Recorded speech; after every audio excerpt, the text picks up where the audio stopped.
Nesse vídeo, eu vou comentar a escolha do Fernando Haddad para ser o próximo ministro da Fazenda. Bom, em primeiro lugar, é importante destacar que é uma ótima notícia a de que voltará a existir o Ministério da Fazenda. É um dos ministérios mais antigos que existiu quase ininterruptamente desde 1824, que foi a data da primeira Constituição brasileira. É, Apenas durante os governos Collor durante o atual governo, que ainda bem está acabando daqui a pouco, e que existiu o Ministério da Economia. E para ser como são observando quais foram os governos, já dá até para perceber que não vai deixar muita saudade o Ministério da Economia. E os únicos ministros da economia que já existiram no Brasil foram a Zélia Cardoso de Mello, o Marcílio Marques Moreira e o Paulo Guedes. Realmente não tem nenhum ganho assim para o país juntar dois ministérios com atribuições tão diferentes como é a fazenda e o planejamento. Um tem uma atribuição, outro tem outra. Então, e não é diminuindo, fundindo para diminuir o número de ministério, outros órgãos públicos que vai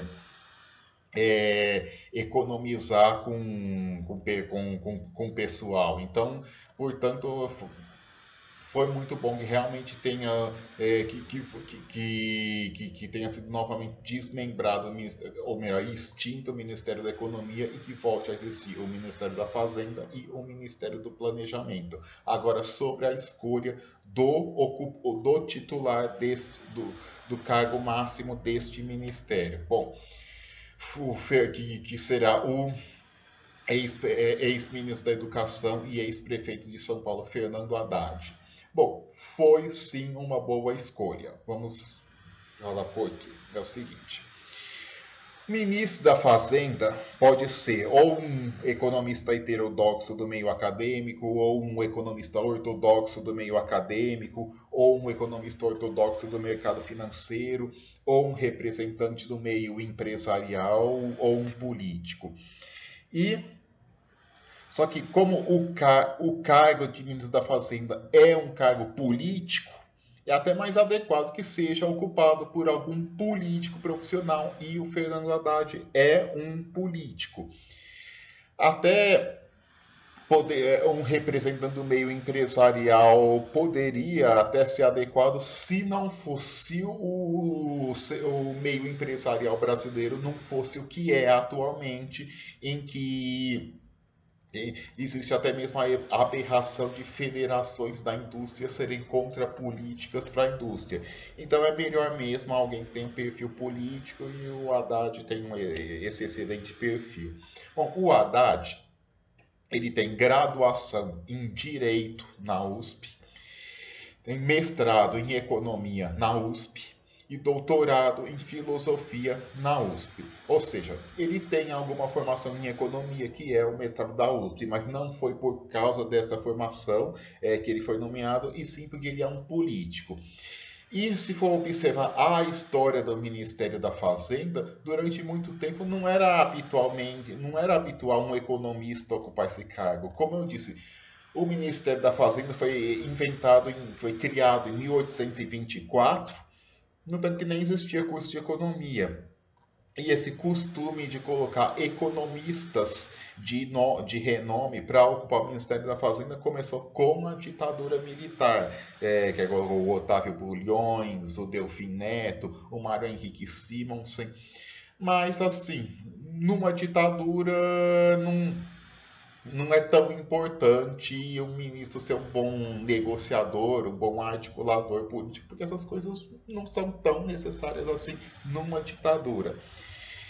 E é importante observar também que nos Estados Unidos, embora atualmente quem esteja ocupando o cargo de secretária do Tesouro, que é equivalente ao nosso cargo de ministro da Fazenda, é uma economista muito importante no meio acadêmico, que é a Janet Yellen, mas isso é uma exceção. Muitas vezes o secretário do Tesouro dos Estados Unidos não é economista de formação.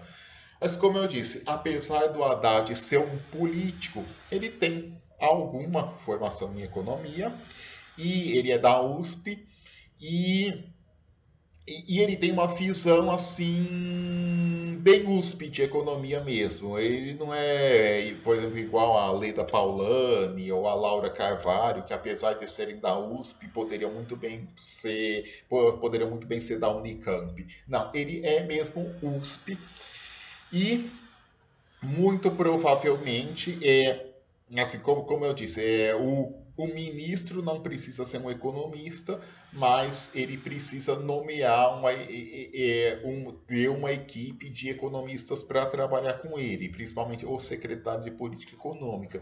E muito provavelmente ele indicará uma equipe de economistas com perfil mais ortodoxo.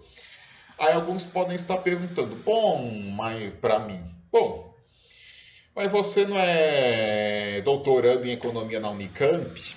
Você não é a favor da economia heterodoxa?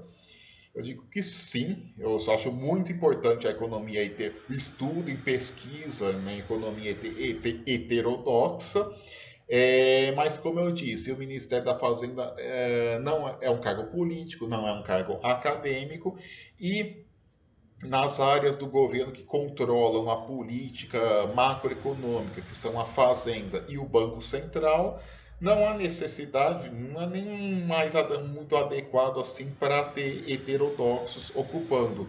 Um governo pode muito bem ser desenvolvimentista, tendo uma equipe com perfil mais ortodoxo no Ministério da Fazenda e no Banco Central, e utilizar o Ministério do Planejamento, o Ministério de Indústria e Comércio, o BNDES e a Petrobras para fazer política desenvolvimentista.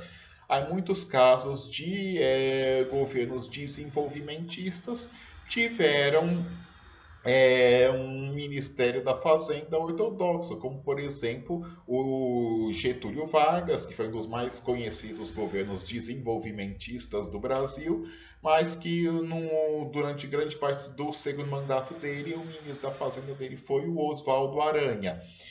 E outro caso são os países do leste asiático. Eles foi, foram muito desenvolvimentistas, mas com a condução da política macroeconômica ortodoxa. E eu recomendo muito a leitura de um artigo do coluna do Bruno Caraza no Valor Econômico sobre o perfil do Haddad. Eu fiquei surpreendentemente positivo com a análise bastante sóbria que ele fez, que eu tinha uma objeção, um pouco de objeção ao Bruno Caraza, já vai liberal demais, mas achei assim que não foi, ele não foi simplista igual muitos liberais, acho que tudo que é um pouquinho diferente deles quis fazer uma análise bastante equilibrada do Haddad. Aí ele disse que assim, um pouquinho antes do Haddad ser ministro da Educação, ele teve um cargo mais baixo no Ministério do Planejamento, e aí ele foi um importante elaborador da emenda das parcerias público-privadas. Aí já no Ministério da Educação, ele foi um grande fomentador do ProUni, ou seja, o Bruno Caras quis mostrar que o Haddad ele não tem rejeição ao setor privado. Aí também a coluna mostrou que durante sua gestão na Prefeitura de São Paulo, Haddad fez uma gestão com bastante responsabilidade fiscal, diminuindo a dívida do município, mantendo o gasto de custeio sob controle. Mas, assim, como escrevendo para um público bastante liberal, o Bruno Caraça colocou algumas coisas supostamente ruins do Haddad que na verdade são boas, como por exemplo assim, o Bruno Caraça disse que apesar dele apesar de ser a favor da responsabilidade fiscal, o Haddad é pouco favorável a reformas. Bom, mas como reformas para esse público, quer dizer, desmonte do estado de bem-estar social, do que restou de estado desenvolvimentista. Na verdade, se o Haddad tiver objeção a essas reformas, na verdade é um ponto positivo dele. E, e outra coisa que a coluna mostrou, falou assim, que apesar do Haddad já ter sido classificado por alguns como o mais tucano dos petistas, na verdade o Haddad ele sempre foi muito fiel ao PT durante toda a sua trajetória no partido. Ou seja, mais um ponto, na verdade, o que ele queria apontar, o colunista queria apontar com um ponto negativo, é mais um ponto positivo da Haddad, ou seja, ele não é um tucano. E aí, para ter mais certeza ainda de que a escolha foi boa, é só observar quem foram os maiores críticos da nomeação da Haddad. É só olhar o patamar desses críticos. É os que diziam aí que bastava derrubar a Dilma, que a economia brasileira ia virar um foguete, que foram super entusiastas que achavam que a economia brasileira ia bombar com o ministro da economia que ocupou o cargo nos últimos 4 anos, mesmo criticando, mesmo fazendo uma outra criticazinha a outros ministros do mesmo governo, falando que a economia brasileira ia bombar e não aconteceu nada disso. Agora esses aí estão dizendo que a economia vai quebrar só porque o ministério vai ser ocupado por alguém identificado com a esquerda, mesmo que seja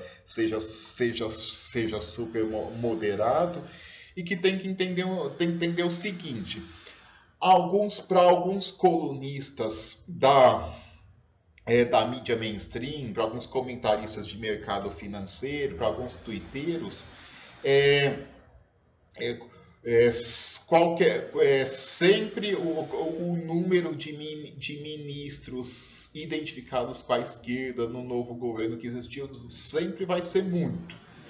Se assim, deve ter mais ou menos 30 ministros, assim, se 15 ministros forem identificados com a esquerda, para esse tipo de gente vai ser muito, ou se 14 for muito, 13 for muito, 12 for muito, 11 vai ser muito, até 1 vai ser muito. Para eles o ideal é só o único número aceitável de ministros identificados com a esquerda seria 0.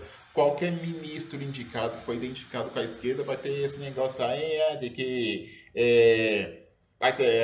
o Brasil vai quebrar, vai ficar igual a Argentina, vai ficar igual a Venezuela, vai ressuscitar a matriz econômica da Dilma e do Guido Mantega, aquelas baboseiras aí que falam sempre. Mas na verdade é o seguinte: quem foi eleito foi o Lula, que ele é do PT, e até um respeito à democracia, um respeito aos milhões de eleitores que indiquem para alguns cargos alguns quadros do seu próprio partido. É claro que não foi só a esquerda que elegeu o Lula, e também é importante destacar que assim, o voto para o Congresso, a soma do PT, PSOL e PCdoB não ficou mais que 20%, ou seja, o governo não deve ter só ministros esquerdistas, mas alguns ministros esquerdistas devem ter, porque representa uma parcela da população brasileira que, como eu disse, apesar de não ter sido só a esquerda que elegeu o Lula, em grande parte foi a esquerda que elegeu, e por isso é, é, um, é bastante democrático que parte do governo seja gente do PT. E aí mesmo depois de ter tido a eleição, quem não queria que nenhuma pessoa do PT ocupasse nenhum ministério, acho que daqui a pouco vai estar do jeito que tem desprezo por resultado de eleição, daqui a pouco vai lá é, se juntar lá com os delinquentes de camisa amarela lá em frente aos quartéis para ficar torrando o saco de todo mundo, né? E, e o que é mais importante é o seguinte, com a nomeação do Haddad, o Lula traça uma linha dizendo o seguinte, olha, estou aberto para abrir cargos importantes do governo para quem não está associado à esquerda, mas não abre mão de alguns cargos serem de gente ligada à esquerda. Aí traça uma linha só. Eu estou disposto a ceder esse tanto, mas depois dessa linha, não. É, porque é o seguinte, se tivesse escolhido para ocupar o Ministério da Fazenda alguém ligado ao mercado financeiro, aí esse tipo de colunista aí da mídia mainstream, de twitteiro, de comentaristas do mercado, iam escolher outros ministros do governo mais ligados à esquerda para falar que, para tentar pedir a cabeça deles também, para falar, ah, não, que se for esses ministros, como diz, o Brasil vai quebrar, vai ficar igual a Argentina, vai ficar a Venezuela, ou seja, aí com o Haddad, que como eu disse, apesar de ser muito moderado, é historicamente ligado ao PT, ele vai ele vai ser o alvo das pedradas, aí esse povo fica, pode até ajudar esse povo para não encher o saco de outros ministros. Porque é o seguinte, até que se der a mão, já vão querer o pé.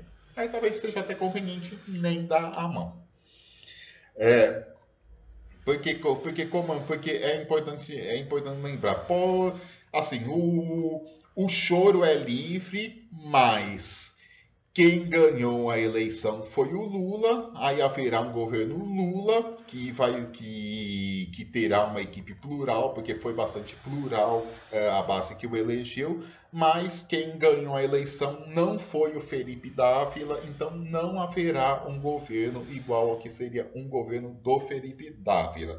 Se quiserem um governo só com liberais, se esforcem para em 2026 eleger um presidente lá daquele partido de cor alaranjada, que muita gente gosta de usar, que é famoso por gente, muita gente desse partido gosta de usar sapatênis, tá? Essas coisas aí, tá? Bom.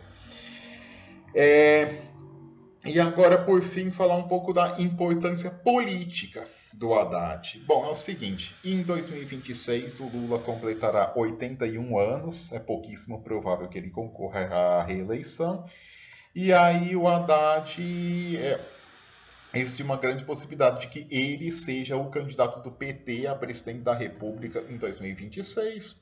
Ele é um nome bastante forte, até porque assim, apesar de ter perdido a eleição para governo de São Paulo em 2022, ele teve votação igual a que o Lula teve no estado de São Paulo. Ou seja, a dificuldade não foi exatamente por ser ele, a pessoa dele, mas sim a forte rejeição que o PT enfrenta no estado de São Paulo e o suposto pior prefeito de São Paulo, como algumas pessoas dizem, na verdade ele teve 54% dos votos no município de São Paulo nessa última eleição aí para governador do estado de São Paulo. Aí até já vi numa página de divulgação de ideias de esquerda no Twitter, dizendo que quem fala que o Haddad foi o pior prefeito que São Paulo já teve, é gente que frequenta aqueles bares lá que tem aquelas cervejas gourmet, que tem umas cadeiras que imitam praia, em cima de um chão que imita praia. Só que aí isso eu já não concordo, eu acho muito injusta a crítica a este tipo de bar. Na verdade, muita gente que frequenta esse tipo de bar com cerveja gourmet, que imita um ambiente de praia, é gente que vota no Haddad, gente que vota no Boulos.